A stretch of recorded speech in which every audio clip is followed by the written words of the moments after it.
Are Tritons actually a good value, use full drive to buy, or are they junk?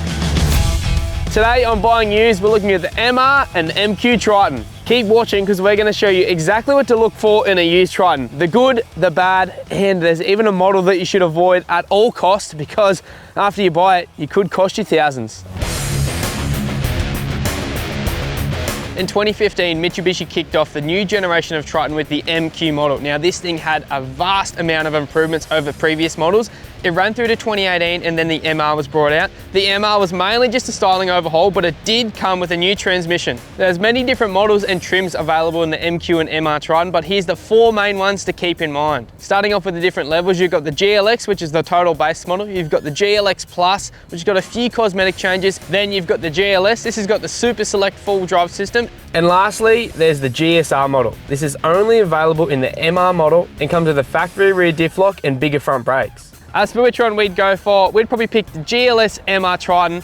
Word on the street is it's probably the best Triton model ever available. That's what I've heard anyway. And the Super Select 2 full drive mode is loved by many people. And even though it's a newer model of the Triton, with these cars being such great value, you'll most likely be able to pick it up at an affordable price.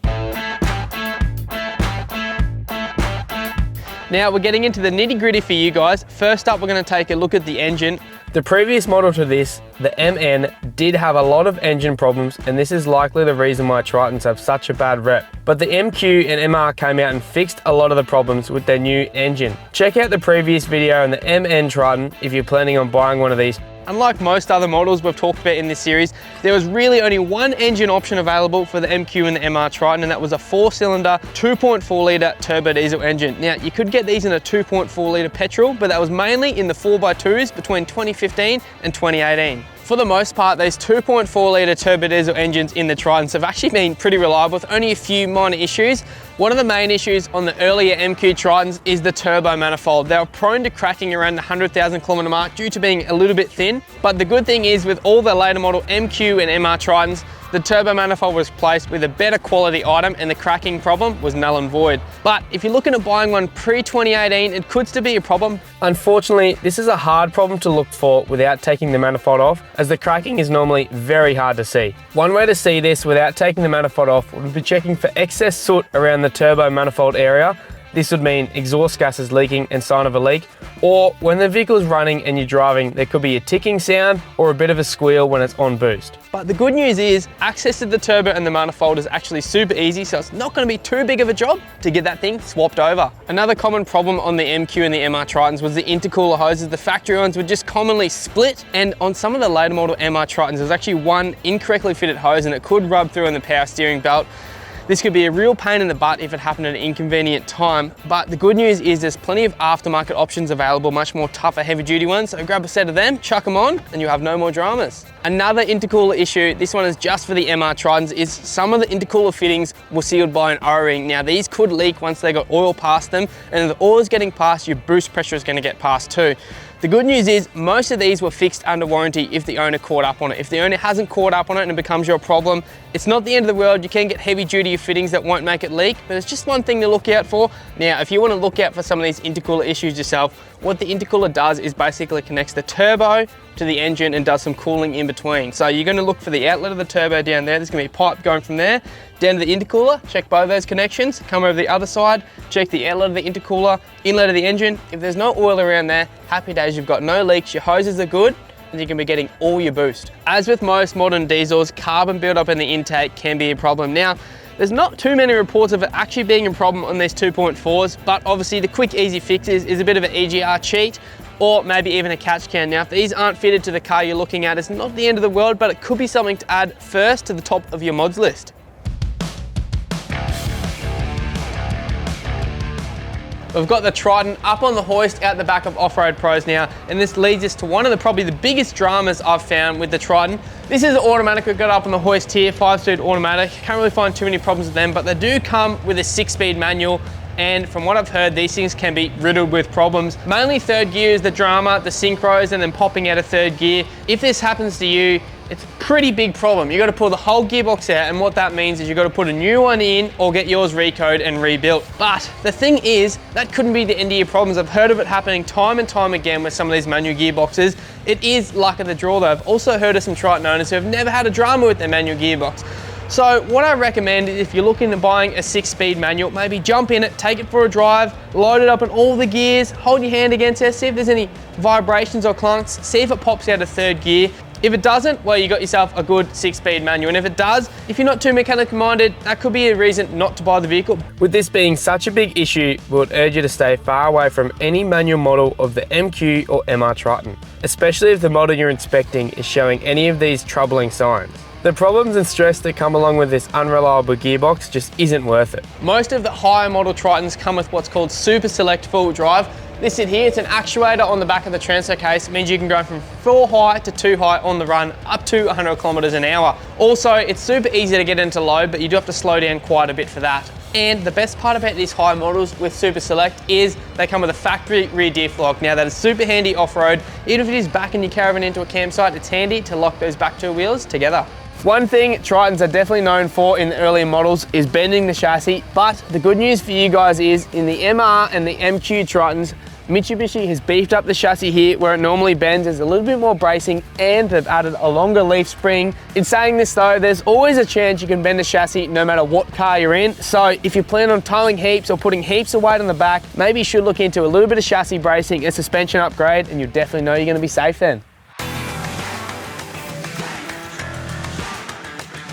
I've got Jake here with me from Off-Road Pros. Now, he's the expert on used four-wheel drives. He's seen plenty of Tritons. What do you got to say about these things, mate? Can't really say too much good or bad about them, to be honest. Like, they're a budget truck. They're pretty affordable. They're probably one of the best bang for bucks on the market. Yep. There's a few key points, like the smaller motor, bit of a downside, I suppose. Smaller motor, and they've got a smaller towing capacity too, don't they? Yeah, 3.1 tonne is insanely low compared to every other car on the market, in the Japanese world anyway. The payload is probably about 900 kilos in these things, but they're not as bad as the early models. You've got to be a little bit careful with them bending, I've heard. Is that true?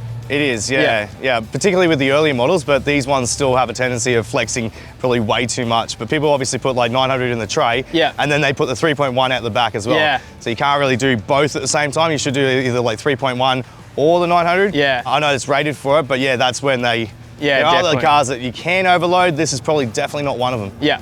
I think everything has its kind of area. If you're a tradie or you just want to get up the beach, get into a truck and just get on the road, really, that's probably going to be right up your alley. As opposed to touring and towing around Australia, I probably wouldn't pick this car. There's probably other options out there that are going to be far this car's sort of be on its limits towing with a big heap of gear on it. Definitely. And obviously the safety concern too with the chassis. So definitely. You don't really overload anything, do you? So what's the main couple of things that would sort of separate Off-Road Pros from other used car yards, Jake? Well, I suppose it's our quality control is one of the biggest ones. We've taken for a 40-minute test drive, which is pretty extensive in this industry. Go bring them back here, do a TK test on every single car, do actual legitimate road with these, which is a little bit of a difference. Definitely. I've seen some of your boys in here on the car before. They were changing bushes, you're putting in genuine bushes, and you were saying before out the front you offer a 1-year warranty in all your cars? We do, it's our industry standards. We're trying to up the industry standard a little bit. That's awesome. So every car will come with a 1-year warranty, just to assure our vehicles are good quality and we don't have warranties down the track. Perfect. And that's why you're so confident giving the 1-year warranty, because you go with these things with a fine-tooth comb and you know they're good cars. It's easier spending the money here now as opposed to them going somewhere interstate and costing a lot more money down the track. Definitely that. And then you hold up your good name that you've got. That's right, definitely. That's very important to us, You're doing a good thing, I reckon. Now, we've talked about the budget a lot and it hasn't really shown its head anywhere else, but I've jumped inside the vehicle and now I can sort of see is you get what you pay for.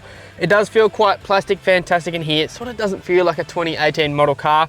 In saying that though, everything's vinyl here, vinyl floors, nice plastic dash. It does feel a bit old and a bit tacky, but cleaning it once you've got this thing dirty is going to be super easy. I've heard of a few problems with this factory infotainment system. Now, let's be honest, that is most factory head units, and that is something that most people are probably going to change. So I wouldn't make that a reason not to buy the vehicle. The earliest steering wheels I've heard, they can break apart quite easily. This one's got a little bit of throttle grip, but they were changed in late 2018 and brought on through to the MR Triton. So that's not really a drama anymore. Probably the biggest issue I've heard on these things is the climate control. Some people are saying it doesn't get cold unless you've got it right down to 18 degrees.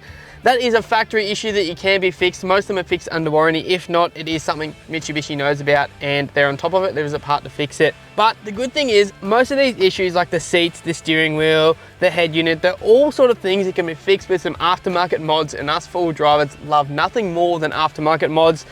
So I'd probably go close to say the interior is a bit cheap. It almost doesn't feel as new as it should be, but it's definitely not a reason to turn your head away from buying a used Triton. So one of the really simple things to do when you want to check a vehicle to see whether it's been damaged is to just stand back and have a good look at it. You want to look and see whether there's colour differences in the panels. That's often a really good indicator to say there's been some repairs. The other thing I like to do is really look at the gaps. You know, the gaps should be the same all the way around the car. So if there's uneven gaps, start looking a bit further. Maybe open the door, have a look in there and see whether there's actually been any damage. And the other one that's a good, often easy to see tip is whenever you've got body lines, if there's been a repair or there's some filler under that, sometimes the line might not be that straight, or there could be a bit of an extra bulge in the panel. So that is quite easy to see. Also, you know, any imperfections in the paint. If you have a look really closely at the paint, you might see chips that have been painted over. Stuff like that, easy to find. Now, all that said, at the end of the day, having filler or having a repair is not a bad thing. I mean, there's not too many second-hand cars on the road that haven't had a bingle. But as long as the repair's been done right and you can't really see the difference, there's nothing wrong with that. Now, let's talk about price. It's impossible for me to give you guys an exact price on these things, but if you're looking to spend around a $30,000 mark, you're gonna get yourself a great ute. You're gonna get low kilometers, probably around 100,000 K mark in an MQ Triton, in a GLX model, maybe even higher. Now, if you're gonna up your budget to about 35 to 40, you're gonna jump into the MR range, a GLX X Plus, or maybe even a GSR model.